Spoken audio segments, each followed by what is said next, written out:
friends, welcome to Kavitha Samayalarai. இன்னைக்கு நம்ம பார்க்க போற ஸ்பெஷல் ரெசிபி நல்ல சுவையான மட்டன் குழம்பு. ஒரு அத்தன்டிக் கொங்கு நாட்டு ஸ்டைல் மட்டன் குழம்பு. எங்க அம்மா வைக்கிற கறி குழம்பு ரெசிபியை தாங்க இன்னைக்கு உங்களோட ஷேர் பண்ணிக்க போறேன்.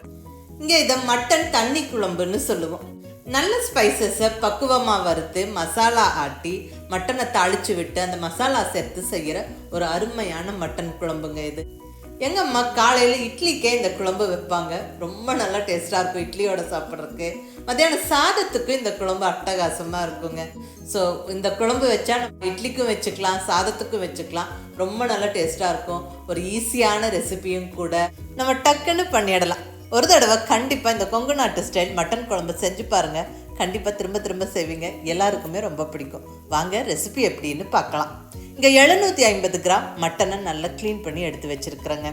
இங்கே நான் எடுத்துருக்கிறது போனோடு இருக்கிற மட்டன் பீசஸ். நல்ல நல்லி எலும்பு ஈரலெல்லாம் கலந்து இருக்கிற மாதிரியான மட்டன் பீசஸ் எடுத்து நல்லா கழுவி சுத்தப்படுத்தி வச்சாச்சுங்க. ஸோ மட்டன் இங்கே ரெடியாக இருக்குது. அடுத்தது மசாலாவுக்கு தேவையான பொருட்கள் எல்லாம் என்னென்னு பார்த்துடலாங்க. இங்கே 200 கிராமுக்கு மேலே சின்ன வெங்காயத்தை நல்லா சுத்தப்படுத்தி வச்சுருக்கிறேன். கொங்கு நாட்டு ஸ்டைல் மட்டன் குழம்புக்கு பர்டிகுலர்லி சின்ன வெங்காயம் தாங்க யூஸ் பண்ணுறது. இந்த சின்ன வெங்காயத்தை வதக்கி மசாலா ஆட்டி குழம்பு வச்சாவே டேஸ்ட் அட்டகாசமாக இருக்குங்க. அடுத்ததாக ஒரு 10 பல் பூண்டு, ஒரு 2 இன்ச் அளவுக்கு இஞ்சியை தோல் சீவி சின்ன சின்ன பீசஸாக கட் பண்ணி வச்சாச்சு. கூடவே ஒரே ஒரு மீடியம் சைஸ் தக்காளி. ஆக்சுவலி கொங்கு நாட்டு ஸ்டைல் மட்டன் குழம்புக்கு தக்காளி சேர்க்கறதில்ல. எங்கள் பாட்டி அம்மா எல்லாம் செய்யும்போது தக்காளி சேர்க்க மாட்டாங்க. நான் ஜஸ்ட் ஒரே ஒரு தக்காளி சேர்ப்பேன். ஸோ ஒரு தக்காளி இங்கே எடுத்து வச்சுருக்குறேங்க, ஒரு மீடியம் சைஸ் தக்காளி. அடுத்ததாக தேங்காய் துண்டுகள் ஒரு சின்ன கப் அளவுக்கு, அதாவது துருவன தேங்காய்னா ஒரு 3-4 டேபிள் ஸ்பூன் இருக்கும், அந்தளவுக்கு மட்டும்தான் தேங்காய். இப்போ இதெல்லாம் வதக்கி நம்ம அரைக்க போகிறோம். இது கூட ஸ்பைசஸும் வறுத்துக்க போகிறோம். அந்த ஸ்பைசஸ் என்னென்னு பார்த்துடலாங்க. ஒரு 3 டேபிள் ஸ்பூன் அளவுக்கு வர கொத்தமல்லி. அடுத்ததாக 2 டீஸ்பூன் சீரகம், 1 டீஸ்பூன் மிளகு, கூடவே ஒரு 6-7 வரமிளகாய். உங்களுடைய டேஸ்ட்டுக்கு தகுந்த மாதிரி எடுத்துக்கோங்க. நம்ம சேர்க்கிற ஸ்பைசஸ் இது மட்டும்தாங்க. மல்லி, சீரகம், மிளகு, மிளகாய். இது கூட நம்ம மற்ற எந்த ஸ்பைசஸும் சேர்க்கறது இல்லைங்க. தாளிக்கிறப்ப சோம்பு போடுவோம். இது ஒரு அத்தன்டிக் கொங்கு நாட்டு ஸ்டைல் ரெசிபிங்க. பட் ட்ரஸ்ட் மீ, ரொம்ப நல்லா டேஸ்ட்டாக இருக்கும். வெறும் இந்த ஸ்பைசஸ் மட்டும் நம்ம வறுத்து மசாலா ஆட்டி குழம்பு வைக்கும்போது. இப்போ மசாலாவுக்கு ஸ்பைசஸை வறுத்துருவாங்க. இங்கே நல்ல ஸ்டவ்வில் அடிகனமான கடாய் வச்சாச்சு. இதில் 1 டேபிள் ஸ்பூன் எண்ணெய் விட்டு எண்ணெய் கொஞ்சம் சூடானதுக்கப்புறம் இதில் நம்ம எடுத்து வச்சுருக்கிற மல்லியை சேர்த்துருவோம். நல்லா ஒரு 3 டேபிள் ஸ்பூன் அளவுக்கு மல்லி. அடுத்ததாக 2 டீஸ்பூன் சீரகம், 1 டீஸ்பூன் மிளகு. ஃபஸ்ட்டு இந்த மல்லி, சீரகம், மிளகை நல்லா ரோஸ்ட் பண்ணிக்குவோம். நல்லா வாசனை வர வரைக்கும் வறுத்து விட்டுக்கணும். ஸ்டவ்வை மீடியம் ஃப்ளேமில் வச்சுக்கிட்டு கரிஞ்சிராமல் வறுத்து விடணும். கண்டிப்பாக வாசனை வர வரைக்கும் நல்லா வறுத்துக்கணும்.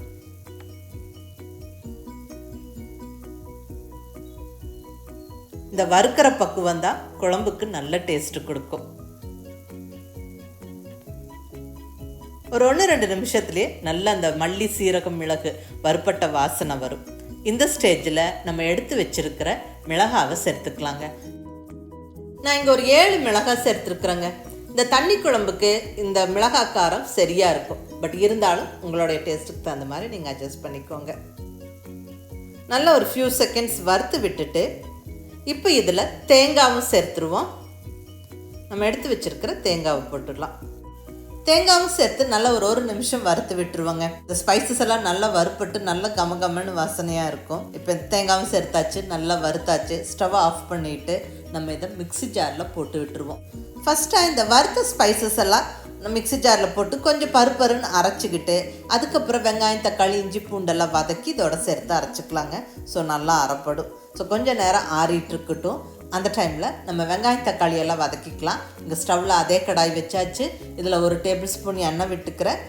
எண்ணெய் கொஞ்சம் சூடானதுக்கப்புறம் இப்போ ஃபஸ்ட்டாக நம்ம எடுத்து வச்சுருக்கிற பூண்டு சேர்த்துடலாங்க. ஒரு 10 பல் பூண்டு.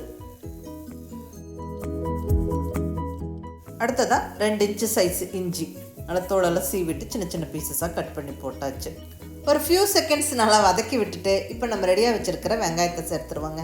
நல்லா சின்ன வெங்காயம் ஒரு 200 கிராமுக்கு மேலே இருக்கிற சின்ன வெங்காயம் சேர்த்தாச்சு. நல்லா வதக்கிடுவோம். இந்த வெங்காயம், பூண்டு, இஞ்சி எல்லாம் நல்லா வதங்கி வரணும். நல்லா கொஞ்சம் கலர் மாறுற வரைக்குமே வதங்கி வரணும்.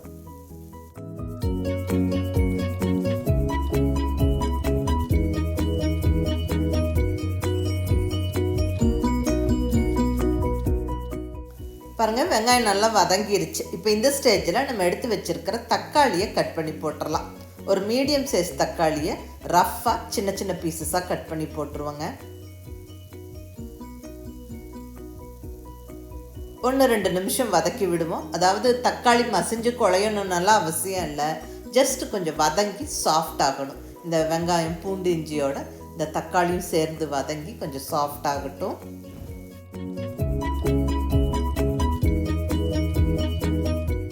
பாருங்கள், தக்காளியும் நல்லா வதங்கி சாஃப்ட் ஆகிடுச்சு. இப்போ இந்த ஸ்டேஜில் ஸ்டவ் ஆஃப் பண்ணி ஆற விட்டுடலாம். இங்கே நம்ம வறுத்து போட்டு வச்சுருந்த அந்த ஸ்பைசஸ் எல்லாம் கொஞ்சம் அரைச்சாச்சுங்க. கொஞ்சம் இப்படி பருப்பருன்னு அரைச்சதுக்கப்புறம் இப்போ வதக்கி வச்சுருக்கிற வெங்காயம் தக்காளி இஞ்சி பூண்டை இதோட சேர்த்து கொஞ்சமாக தண்ணி விட்டு நல்லா ஃபைன் பேஸ்ட்டாக இந்த மாதிரி அரைச்சிக்கணும். நல்ல கமகமன்னு வாசனையோட ஃப்ரெஷ்ஷான மசாலா ரெடிங்க. இப்போ நம்ம குழம்பை தாளிச்சிடலாம். இங்கே ஸ்டவ்வில் குக்கர் வச்சாச்சுங்க. இதில் ஒரு 3 டேபிள் ஸ்பூன் அளவுக்கு எண்ணெய் சேர்த்துக்கிறேன்.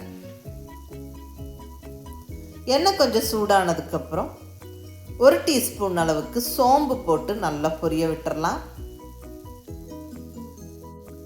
அடுத்ததாக இதில் ஒரு 2 கொத்து அளவுக்கு ஃப்ரெஷ்ஷான கருவேப்பிலையை போட்டுடலாம். கூடவே 2 பச்சை மிளகா, இது ஒரு ஃப்ளேவருக்கு வேண்டி. அடுத்ததாக ஒரு 4-5 சின்ன வெங்காயத்தை சின்ன சின்ன பீசஸாக கட் பண்ணி சேர்த்துக்கிறேன். இதெல்லாம் நல்லா வதக்கி விட்டுருவோம். இந்த வெங்காயம்லாம் நல்லா கொஞ்சம் வதங்கினதுக்கப்புறம் இப்போ நம்ம ரெடியாக வச்சுருக்கிற மட்டன் பீசஸை சேர்த்துருவோங்க.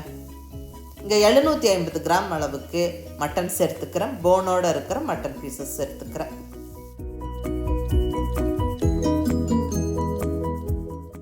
கூடவே மிஸ் பண்ணாமல் நல்ல ஒரு 1/4 டீஸ்பூன் அளவுக்கு மஞ்சள் பொடி சேர்த்துருங்க. நல்லா வதக்கி விடுவோம். இந்த மட்டன் நல்லா கொஞ்சம் வதங்கி தண்ணி விட்டு வரணும். ஸோ நல்லா கலந்து விட்டுட்டு குக்கர் மூடியை எடுத்து ஜஸ்ட் அப்படியே மேலால் வச்சு விட்டுறலாம். ப்ராப்பராலாம் ஒன்றும் க்ளோஸ் பண்ணி வெயிட்டெல்லாம் ஒன்றும் போட வேண்டாம், ஜஸ்ட் மேலே வச்சு விட்டுருங்க. ஒரு 3-4 நிமிஷம் நல்ல ஸ்டவ்வை மீடியம் ஃப்ளேமில் வச்சுக்கோங்க. இப்போ ஒரு 4 நிமிஷம் கழித்து ஓப்பன் பண்ணியிருக்கிறோங்க.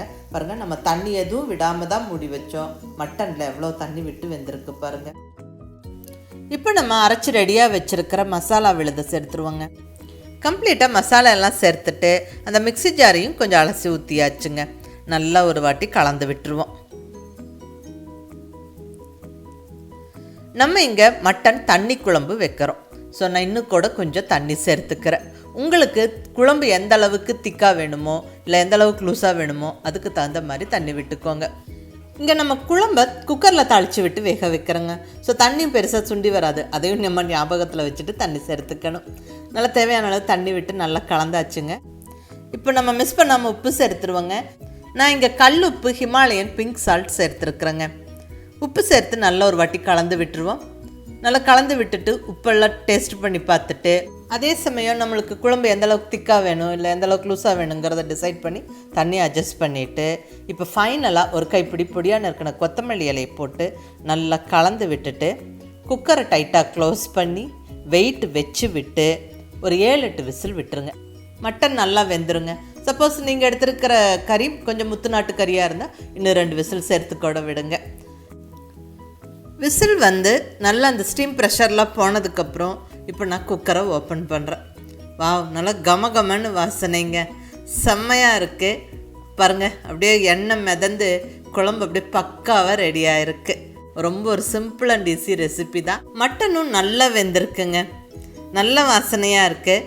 இது இட்லி, தோசை, சாதம் எல்லாத்துக்குமே அட்டகாசமாக இருக்குங்க. ஒரு அத்தன்டிக் கொங்கு நாட்டு ஸ்டைல் ரெசிபி இது. நல்லா அந்த பக்குவமாக அந்த ஸ்பைசஸ் எல்லாம் வறுத்துட்டு வெங்காயம் தக்காளி எல்லாம் வதக்கி எல்லாம் சேர்த்து ஆட்டி நம்ம குழம்பு தாளித்து விட்டால் ஆஹா அட்டகாசமாக இருக்குங்க. மிஸ் பண்ணாமல் ட்ரை பண்ணி பாருங்கள். இது இட்லிக்கும் நல்லாயிருக்கும், சாதத்துக்கும் ரொம்ப ரொம்ப நல்லாயிருக்குங்க. ஸோ மிஸ் பண்ணாமல் செஞ்சு பார்த்துட்டு எப்படி இருந்ததுன்னு உங்கள் ஃபீட்பேக் சொல்லுங்கள். பிடிச்சிருந்தா லைக் பண்ணி ஷேர் பண்ணி கமெண்ட் பண்ணுங்கள். கவிதா சமையலறை சப்ஸ்கிரைப் பண்ணி என்னுடைய மற்ற ரெசிபிஸும் வீடியோஸும் பாருங்கள். தேங்க்யூ.